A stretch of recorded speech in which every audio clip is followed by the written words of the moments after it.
Yeah, he said they had to crack him open like a lobster.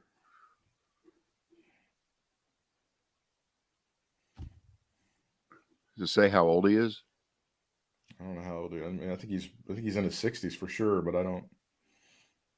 I think he's older than I am. You think he's older than you are? Yeah. I don't think he's probably not 70 though, is he? Britt, you would be amazed at how many people you didn't think would be 70 or suddenly. There are, yeah. It's all over the place. It's everywhere. You've seen all these articles about like when the baby boomers eventually die, and they give their inherited wealth to their kids and grandkids. It's going to be the largest transfer of wealth in the history of humanity. You've seen all these stories. Yeah, by the way, I've been seeing that one for about 15 years. No, I'm glad you finally noticed that. We're in the red zone for you fuckers. No, it's not. See, it ain't going to you. See, you're not in that. Let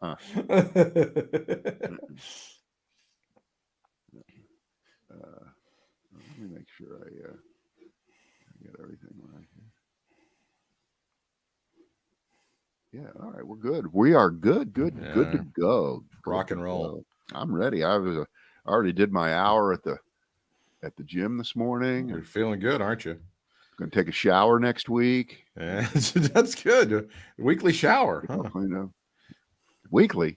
That's monthly. It's the second week of every month that It's right there. You put it on the Apple calendar, and there it is. This is true. This is a true story. I was cleaning out the cabinet below the sink, in the bathroom downstairs, where the one bathroom that you use all the time. And it's one of those, never clean it out. Now it's just collected shit. We've been in the house 23 years, and sure. It's a mess. And I see 2 bars of unopened Dial soap, unopened. And I open up the one. I look at it. It kind of looks okay. And it's fine. So I now can officially tell you that soap does not have an expiration date. I don't think it does. Doesn't matter. I go to Ollie's all the time, and they just sell it's like you get like 100 bars for a penny, right? I mean, it's nothing. Nobody ever buys the shit. Everybody buys the liquid soap and stuff. But it's just like the cheapest stuff in the history of the world to buy a bar of soap now. It's super cheap. Well, I get it now. You don't know how it's going to be. You don't know how it's going to be. I got to start with one more story from Ricky, the heating guy, that I forgot to tell you. His best one-liner. Okay. Ready? It is the Brad and Britt cast. Thanks for coming with us here this day.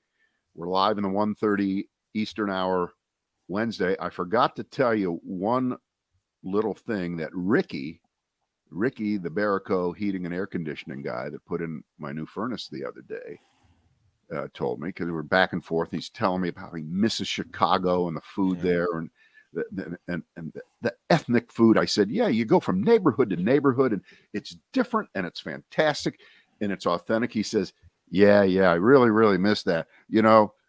Ethnic food in Greensboro is sheets. That is so unfair. It's so unfair. So unfair and so funny. We have lovely Vietnamese food, and we have soul food, and we have others. Please do not answer that. I know it's a joke, and I know we're not as good as Chicago, but we do have some good ethnic food here. And also, don't shit on sheets. It's really good. And they're going to get their ass kicked when Wawa comes in here next year. No, there is some. But this has been my question. I've been here since 1987, 35 years. Why did all the really super talented Chinese people who opened Chinese restaurants, why did they miss Greensboro? I don't know. Okay. I mean, we have. That's all I'm going to say. I'm not going to say there isn't any somewhat. We have very generic Chinese food. There you go. Right. It's very. So how did they all end up here? I don't know. Or have they adapted to the Midland tastes of they have, yes, the mid tastes of the Southern consumer here in Greensboro. All right. Meanwhile, the taco truck thing here is rocking. We have some fantastic taco trucks. Yeah, the taco trucks everywhere in America. All right. To the list. Gavin Newsom telling it like it is. Superstar losers. Oh, wow. If a speech falls in the forest and nobody hears it, was it a speech? HBCUs versus HWCUs. Mm-hmm.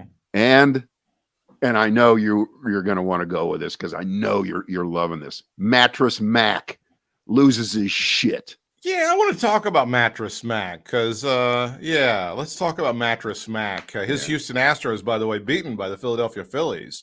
7-0. They were really rocked last night in Philadelphia, Game 3 of the World Series. Brad, I was the guy who said Game 4 is like the most pivotal game of any series. Well, Britt, are you the guy that said you don't ever want to really be down 3-1 because that's a difficult mountain to climb back from? Is that you? It's very difficult. I'm that guy. 2-2 versus 3-1 is a huge difference, and I'm the guy who actually said that. It is. Didn't know that. Did not know that. All right. The guy's name is Jim McIngvale.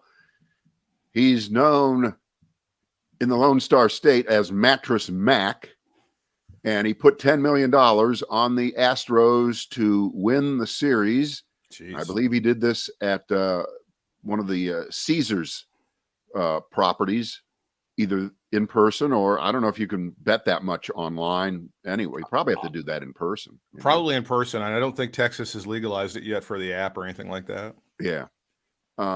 So because of the time in which he made that bet, which must have been probably at least a month ago or so, not that different than the bet that my wife made on the Yankees.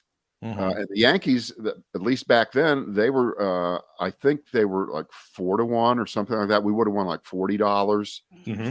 betting 10 or something like that.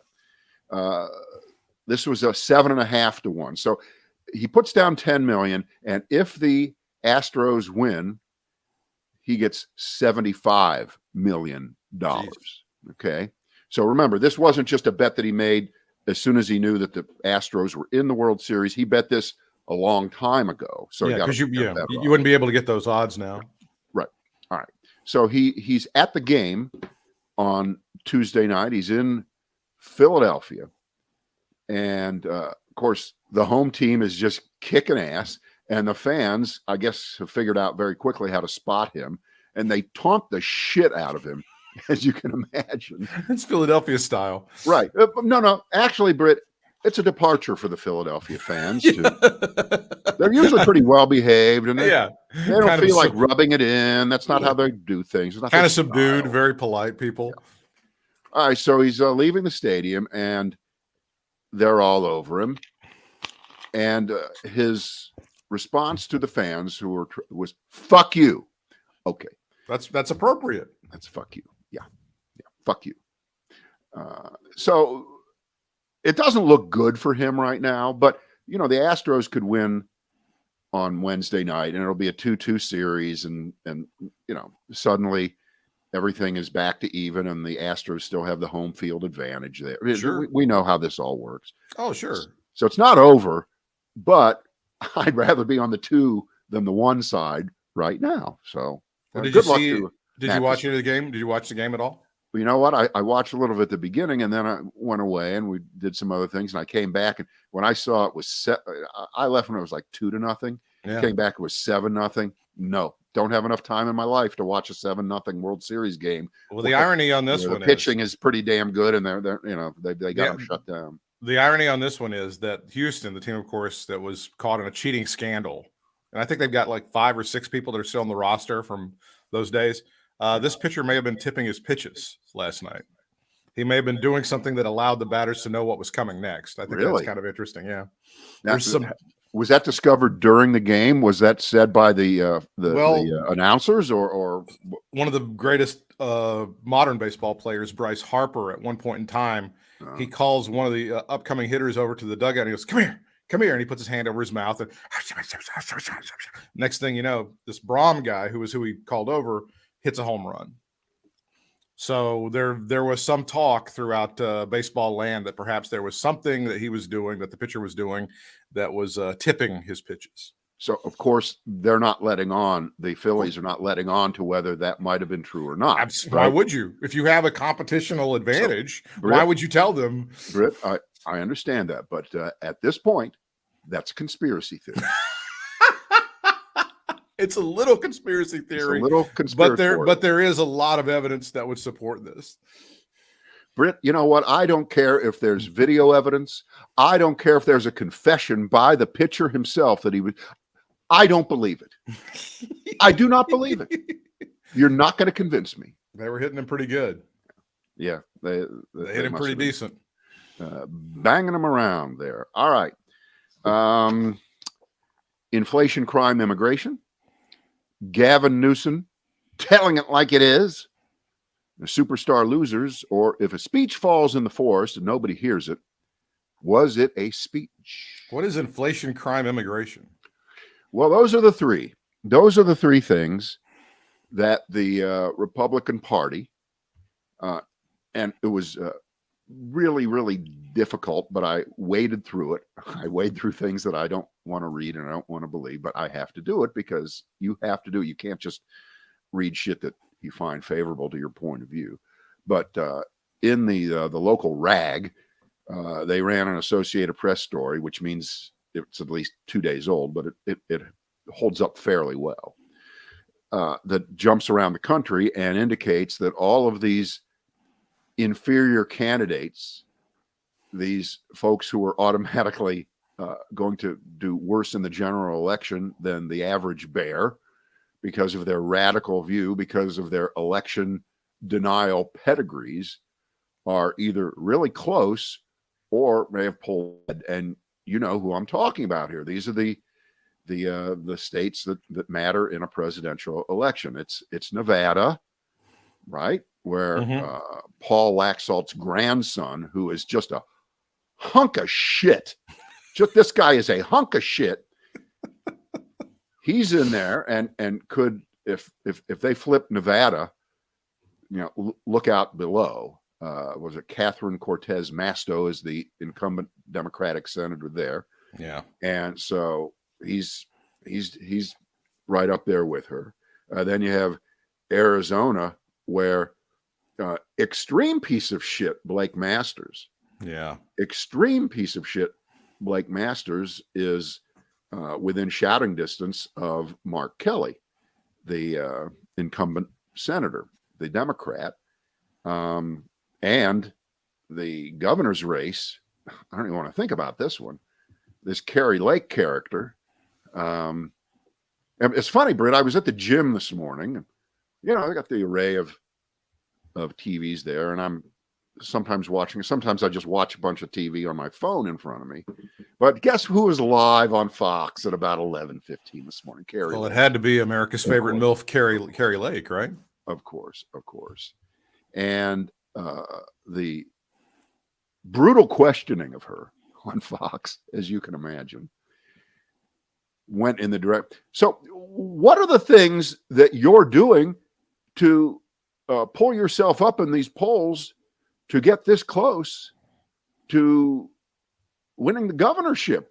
You're doing very, very well against Katie Hobbs. And of course, Carrie Lake, she's ready to go. She's got her answer. In addition to and I really wish someone would come up with a new cliche so we can knock out so-and-so is hiding in their basement. We need to get rid of that one. Could you get rid of that, please? Or wasn't it under the desk for the longest time? Under the desk, and now it's in the basement, because I think that really took off with Joe Biden having allegedly campaigned from his basement and still being able to beat Donald Trump, which, when you think about it, first of all, of course, it's not factually true, but they went with that stereotype. So you got beat, Trump, by a guy who you allege didn't even have to lift a finger to beat you. So you must suck. Yep. People must hate you. That's true. And that was then, this is now. And that was always a thing in wrestling in the territory days. They said not to run down your opponent and call your opponent a piece of shit, because if he beat you, then you just got beat by a piece of shit. You were supposed to, if you were a bad guy, you talked about your opponent, you would be like, this guy's going to be really tough. And then if he beats you, you got beat by a tough guy. All right. So nail this down for me.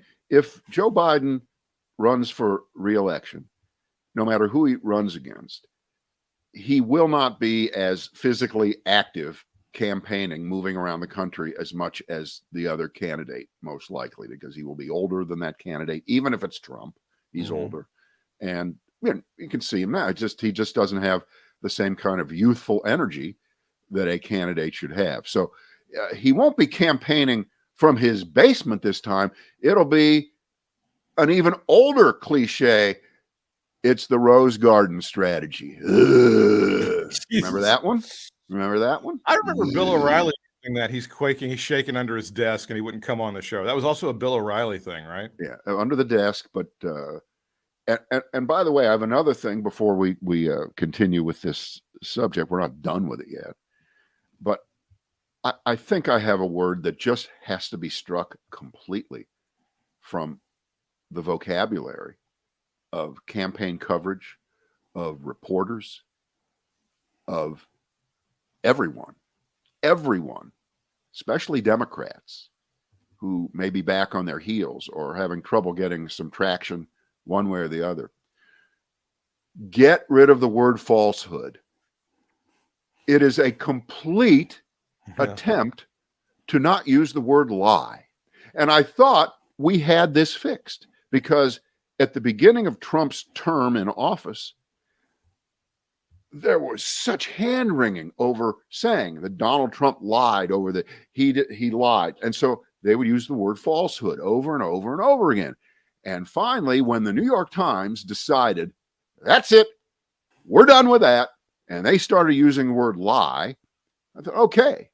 But boy, it sure has, it didn't sneak back in.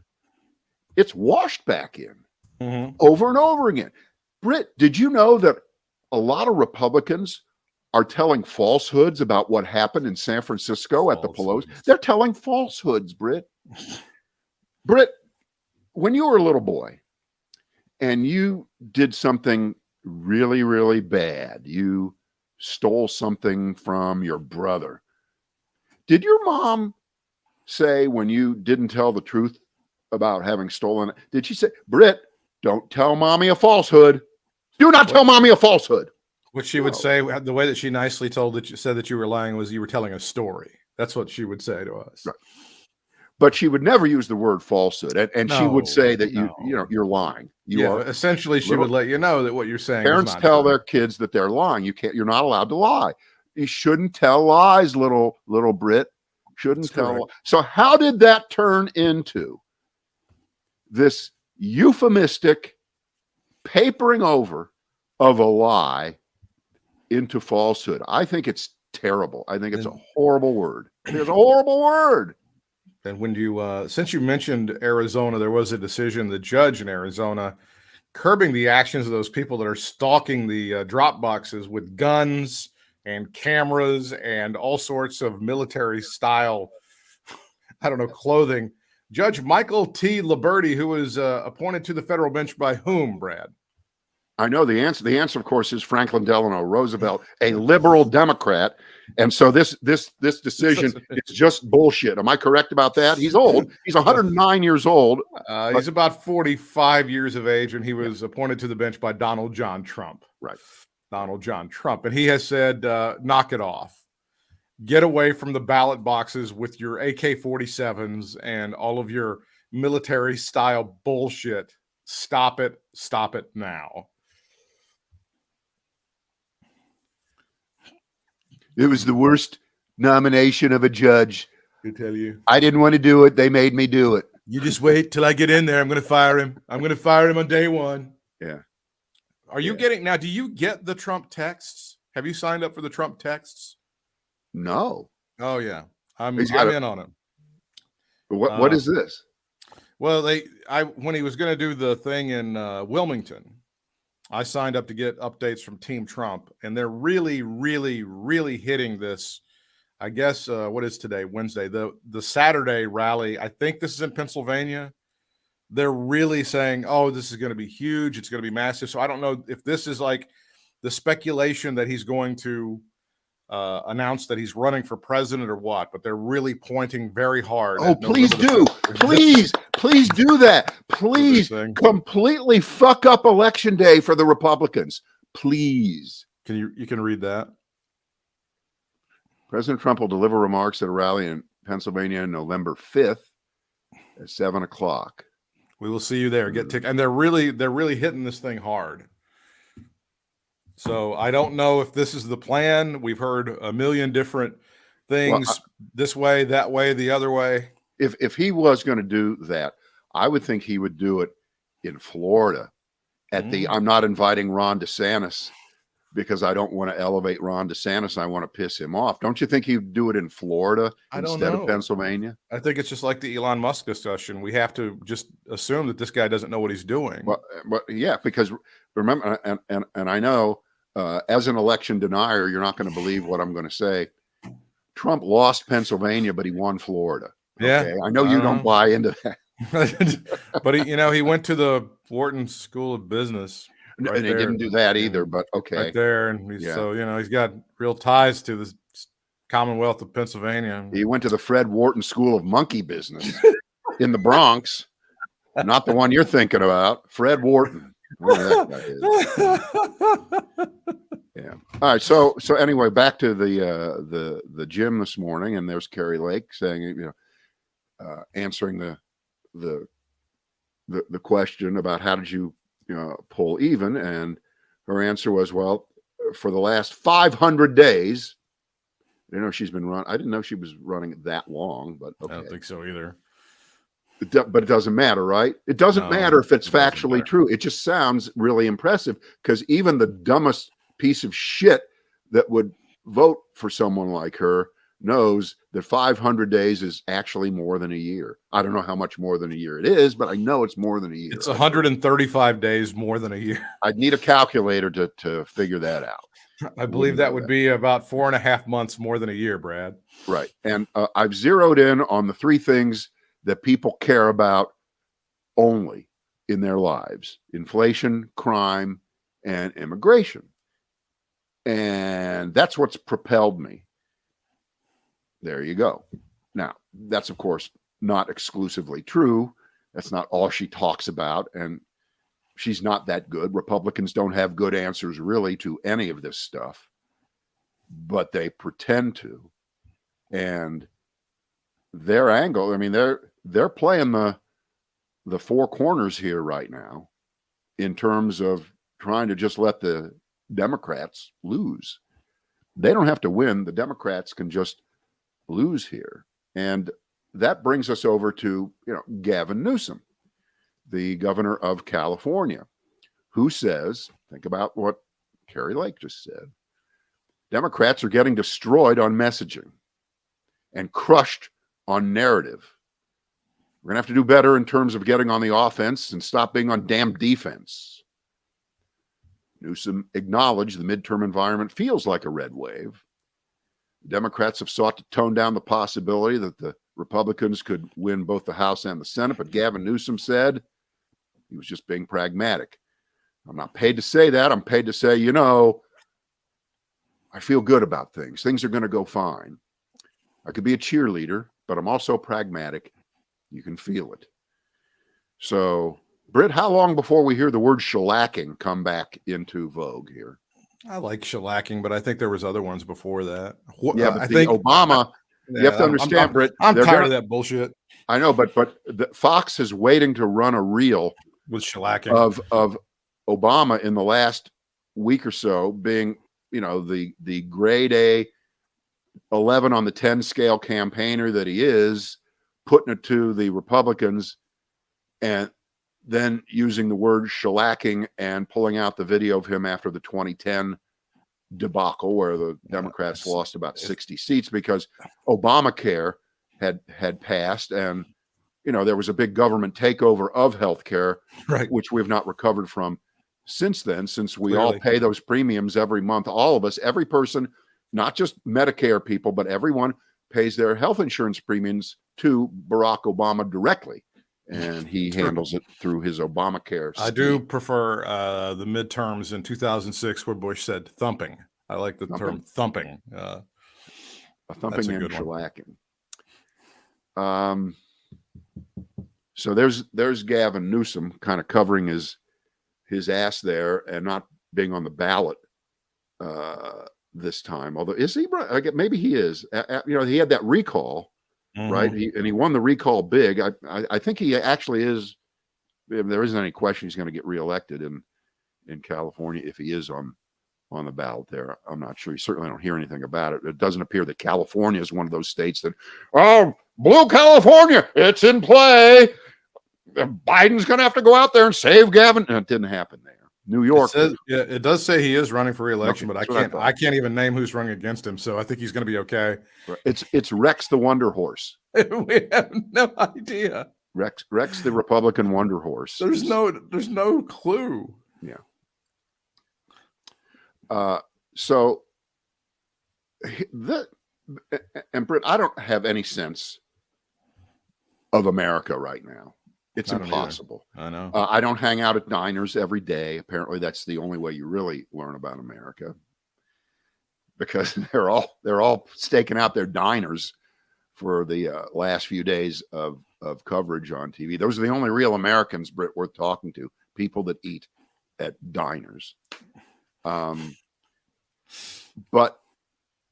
the conventional wisdom is that the Democrats peaked in the summer after the Dobbs decision knocking out Roe versus Wade, and registration exploded. And the Democrats were going to ride on the backs of people who did not want the government passing laws state by state outlawing abortion, and women have rights and their daughters have rights.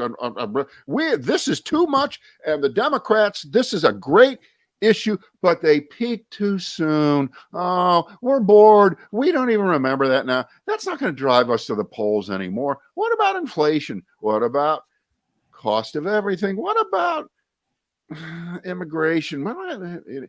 Illegal immigration. I'm in Ohio. I'm really worried about people pouring over from Kentucky. And by the way, they should be. They've been doing it for way too long. You should knock that bridge down in Cincinnati and Covington, Kentucky. Stop those people from coming over. Well, how is anybody going to get to the airport if you knock the bridge down, you dumbass? Right. So the conventional wisdom in the last few weeks, bolstered by poll after poll after poll, is suddenly white women in the suburbs, they don't give a fuck about abortion. That was not their issue. They never fell for that, because they're all married and they all have children and they all have kids in school, and they're worried about critical race theory, and they're worried about inflation. They're worried about crime. They're worried about all that. They are worried that someone's going to come into their kid's school and shoot up the school. So who better to protect them than the Republican Party, locally and nationally? They're the party of school protection, as you know. Yeah. Okay. But I think that narrative also peaked about a week or two ago, because you can only go so long with that. And I think, and I'll make a prediction here, and you get to kill me next week when I'm wrong on this, that this whole idea that there's been this sudden shift among white women, white working class women, white college educated women, that they have switched their allegiances enough to change all these outcomes, including in pretty blue districts, say in Virginia, and folks like that are going to get knocked out. Abigail Spanberger, people like that, they're all going to fall now, and therefore you are going to get a red wave. I'm not buying that one. Prove it to me. Show me that. Combine this idea of peaks and valleys with the massive turnout in early voting across the country, not just where we are, but in a lot of other states. And Republicans tend to vote more, and this has never changed, on election day than early voting, because they don't trust early voting. They don't trust mail-in voting. They don't trust, right? They've been told. Did they suddenly change their minds on that? And Democratic votes for Biden in 2020 and Democratic votes that were fed up with Trump in 2018, those all have gone back to the Republicans, and not one person in America now has any thoughts about what happened on January 6th, and I'm not saying that that's the leading edge of why people are voting back and forth, but I have this bizarre optimism, and you can't measure this in the polls. You can't. I don't care what they say, that it's just not that simple, that we've suddenly gone back to, 8 months ago. It's going to be a red wave, a red tsunami, and there's nothing Democrats can do because the party in power with the presidency always gets fucked in the next midterm. Nothing is the same. Things are different. I don't think you're going to have what they think is going to occur. That's my take. What do you think? Well, I think that's true. And I think we heard some of this stuff in 2016 about how this needs to be the end of polling. I mean, as bad as the polls were in 2016, and they were inaccurate in a lot of places, if they blow this one, I don't see under current methodology how they're able to do anything accurately. Well, Britt, I think what you said is half true. The polls weren't that wrong in 2016. They were wrong in terms of Hillary Clinton sort of forced them to be wrong by not going to Pennsylvania and to Michigan and Wisconsin the last 2 weeks. But for the most part, they got it right. I think that this time they're really going to be wrong in the main, because as trust in institutions, including pollsters, and think about today versus even 4 years ago, even 2 years ago, on how many phone calls you ever answer, ever. It's and I don't care whether you're talking about a landline. I don't care whether you're talking about your mobile phone. Hardly anybody answers the phone. They really don't. And I just don't believe that they can get a sample that is honest enough and is deep enough, no matter how many numbers of people they say they're talking. I'm not buying it. Polling gets worse and worse, not better and better. Everything else through technology, for the most part, has improved, right? Yeah, you're able to more easily get more data, and you're able to quantify it more easily. Yeah, but with this, you can't. Right. And unless you want to go with the artificial intelligence view of polling people and decide that you can outthink them on this. But Britt, what's the most frustrating thing you could ever possibly see? It's someone on TV being interviewed. Who are you going to vote for? Well, I don't decide until I get there. But really? Really? I just haven't decided yet. Okay. So I guess they will decide when they're driving, if the price of gas is below $3.40, they'll vote for Biden's party, Democrats. If it's above $3.40, it's his fault. I'm voting Republican. Yeah, that's it. If it's that there are going to be some idiots in America, like, if it's above this number on election day, then he's fucked. Yeah. And if you're that dumb, you really shouldn't be allowed to vote. I'm sorry, that's pretty stupid.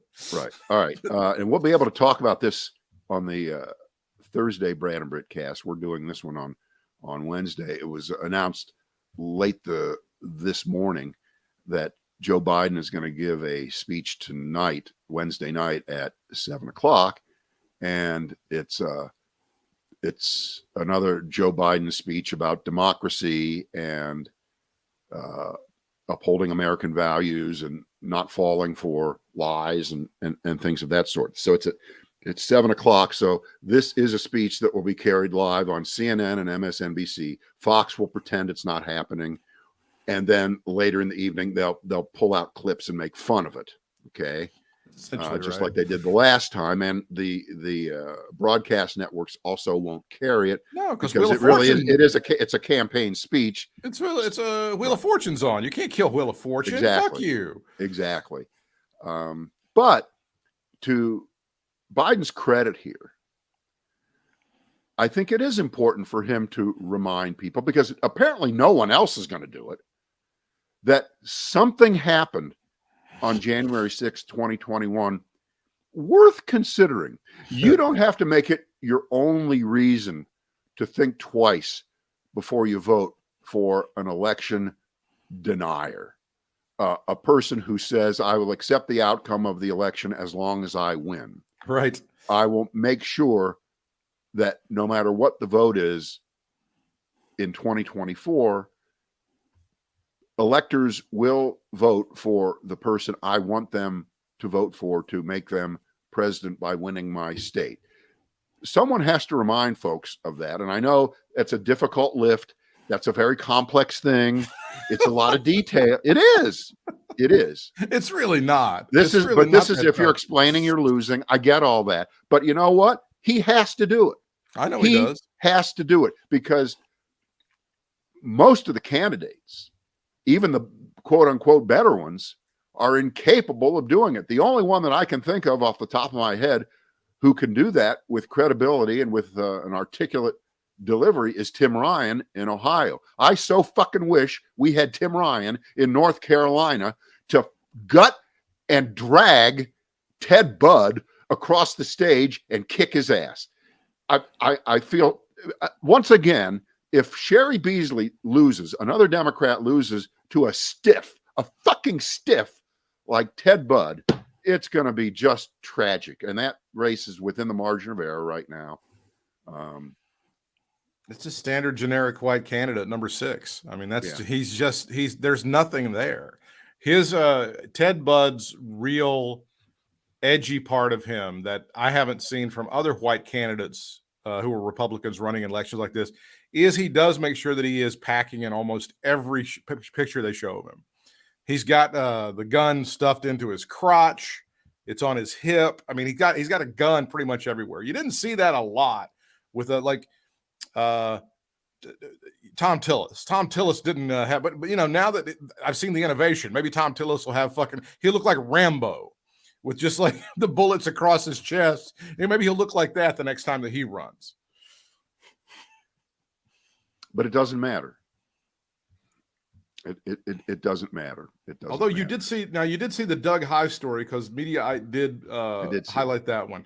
Doug High used to be the communications director for Richard Burr, and he went on to the National, went to the party, right? Yeah. And he went on CNN, and basically it was a mea culpa. He was like, we've got blood on our hands with this shit, with this Paul Pelosi attack and the stuff that's been going on. We are original sin. This is our fault. And Doug High is a thoughtful guy. He's not an asshole, and he's had time to think about this. Well, we always say that about people who have appeared on the Brad and Britt show. Well, I think that's, to me, that's the brave thing. He's okay. No, he's all right. He's honest, and I hope he can find work someday. Now, of course, now he's going to get like endless death threats and what a piece of shit he is. Which he should, of course. I'm going to rape your wife. I mean, it'll be good stuff. There's nothing wrong, but yeah. So I thought it was so Britt. There's all kinds of video and audio of the attack on Paul Pelosi. It's there, and the police in San Francisco have offered and will be showing that video to the family, the Pelosi family. So the question becomes: is this a public interest moment where, if the Pelosi family gives their permission, I would assume it's up to them, maybe not, that this should be shown to the whole country? And I know this is a dumb question, and I know what your answer is going to be, but I'll ask it anyway because we kind of have to do it.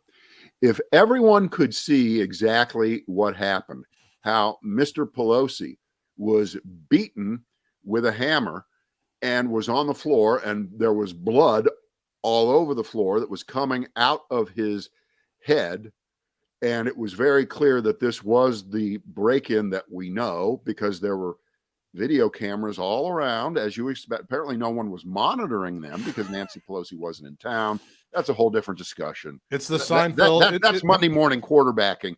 Well, that's the Seinfeld with the reservation. You see, you know how to take the reservation. You just don't know how to hold the reservation. Yeah. And that's the key to the whole risk. You got the cameras, but you have to look at the cameras. If you don't look at the cameras, having the cameras doesn't mean anything. I know, but Britt, apparently the Capitol Hill Police, wouldn't you like to see this control room? I mean, you think, having 20 monitors to watch NBA games is a lot, or NFL Sunday. Apparently there are 1,800 different places around the country that are set up with high quality video connections to the DC police, because they have to watch a lot of people. All right. And since Nancy Pelosi wasn't in California, she was in Washington, they weren't watching that one of the 1800, which, you know what, I kind of buy that. Okay. They can't be watching 1800 different monitors 24, but I get that. Yeah, but shouldn't that have come up before, like last Thursday night, that it might be not possible for 3 people to monitor 1,800 cameras? Well, but then that gets into this unending. Why only 1,800, Britt? There are about 75,000 elected. You can't see everything with everyone at all the time, and the rest of it. But here's the point: if that video would be released and we would see with our own eyes what happened, would this shut down the conspiracy theories? Would this get folks to stop lying about this? Would this change anything? In other words, let's compare it to January 6th. And I haven't monitored this. I haven't seen somebody talk about this. Tell me if you've read anything on this. Does Fox News ever show any video from January 6th? All the things that we've seen outside of the hearings where it was shown. But then after that, was it ever shown again? I wouldn't know the answer to that, but my inclination would be that no, they don't. Outside of like what you said, right? And the answer to your question, so I'm not even going to answer it. No, if you could, they're just going to continue. It's an endless lie. It's like the at Olive Garden, the endless pasta bowl, right? It's just an endless pasta bowl of lies from the Republican Party. Wait, Britt, at a certain point, you can only eat so much salad, you can only eat so much pasta, and then you're done. There is no end.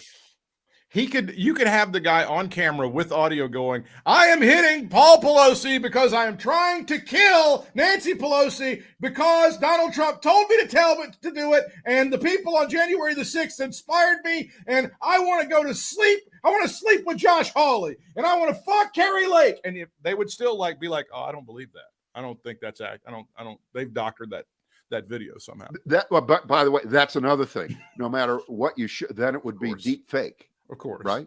Then that isn't even Paul Pelosi. That's again the people who supposedly love the cops would accuse the San Francisco Police Department of fucking with all of it and lying about it. Oh yeah, those people. Hey, it just occurred to me: didn't Dirty Harry? Wasn't he a detective with the San Francisco Police Department? Yeah.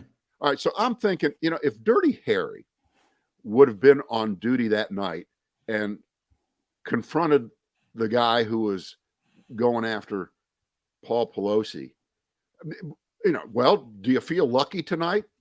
Do you? Go ahead, punk. Make my day. Go ahead. Make my day. Hit him again. Yeah. I still don't have the answer or yes, you the do. Question been asked. Yes, about why you do. It just makes you out. Uncomfortable to say it. You know exactly why this guy wasn't shot. Right. But there's nothing. We're living in the alternate universe world where they take every situation. And by the way, I've got a guy, I don't even want to say his name. He's on my news feed and he puts up shit 5 times a day. He thinks he's so clever, pithy sayings, digs at the libs. He wants to own the lib, and he never does. And 9 out of 10 of his posts get no response. And when you put shit up like that and nobody says anything, you're kind of stiffing out. It's just like non sequitur, like shit that he steals from other walls and stuff. Is that what it is? And so in the last day, his thesis, and you've seen the comparisons before, it's how come nobody said anything about Rand Paul, who was viciously attacked in his yard, and Democrats thought that was hilarious. I thought, well, wait a minute, hold the phone. First of all, stop the music. I went and looked, and I thought, okay, let's see if we can have some kind of comparison here to what happened. And remember, in the case of Paul Pelosi, the target was Nancy Pelosi. Correct. And he would have killed her had he had the opportunity, right? Sure. If she would have been there. There's no doubt he was ready to kill. Oh, wait, he was only going to break her kneecaps, right? Blah, blah, blah, blah. No. He was ready to kill her. He was and he was ready to kill her based on all of the false beliefs, the lies, not falsehoods, the lies that were rambling around in his head about every subject you can think of, from vaccinations to January 6th to the election being stolen. That was the reason that he did what he did. And he didn't do it because he was he was from Canada. He shouldn't have even been in the United States. And San Francisco's a sanctuary city. Fuck that. That's bullshit. Just stop with that. I want back to Rand Paul. Here's the story on Rand Paul. Rand Paul and his neighbor, who don't talk very much, have a little dispute because the neighbor piles up a bunch of rubble and shit, that he's chopped down on the border between the 2 yards. Right. Okay. Right. And Rand Paul says, this is in my way. Or maybe it was Rand Paul that put the shit. One of them put shit up in between the yards. And this guy comes over and he and Rand Paul get into it. And he punches out Rand Paul. Rand Paul's injured and the rest of it. The guy gets like 6 months of monitoring on his ankle and home confinement for a while. And then he's an asshole and they give him like 9 months in jail for just being an asshole. Right. And that's the story. That is the story. There was not a political angle to this. Okay. There was no political angle to this. Say it 5 times. No political angle to this. But I'll take the ball from you on this. Did Barack Obama go around making jokes about how Rand Paul got attacked and how it was fake? Did they say it was not true and that Rand Paul was having a gay affair and that's why the guy attacked him? Did Democrats do that? I'll go down the road with you, asshole. None of that happened. Right. That didn't happen. And of course, the passage of time allows this idiot on my Facebook page, whose name is Mike Smith. Oh, I didn't mean to say it. To conflate Stephen Colbert, probably doing 5 straight jokes about it, right? With the Democrats behaving exactly the same as the Republicans have in the wake of Nancy Pelosi being attacked. And it does not count. It does not count if a few people, Mitch McConnell, Kevin McCarthy, put out standard statements that this is a terrible thing. It shouldn't happen, blah, blah, blah, blah. Yet many other members of the Republican Party are all in on it, including, of course, Trump, to laugh at it, to put up the memes of hammers and shit like that, and to go right along with the conspiracy theories about gay lovers and all that other. There is no but you know what? Hey, Rand Paul and Nancy Pelosi, it's the same thing, right? No, exactly. It's not. Exactly. It is not. Tedious, isn't it? I think that's all for today. Yeah. I think that's all we have for you people. We'll try to do better tomorrow. I wonder if Mattress Mac is going to be at the game. I can't believe he's getting shit for that. Saying fuck you to Philadelphia is basically a morning greeting. I mean, why is he getting shit for this? They can't. Oh my God, the people of Philadelphia heard the word fuck. What are you talking about? They learn how to spell it in kindergarten. I don't think that's the reason. That's not just because he gets pissed off and says fuck you to a bunch of people who deserve to have fuck you said to them. I don't understand why it's a story. It's a big story, Britt. It's a huge deal. We'll see you tomorrow. It's huge.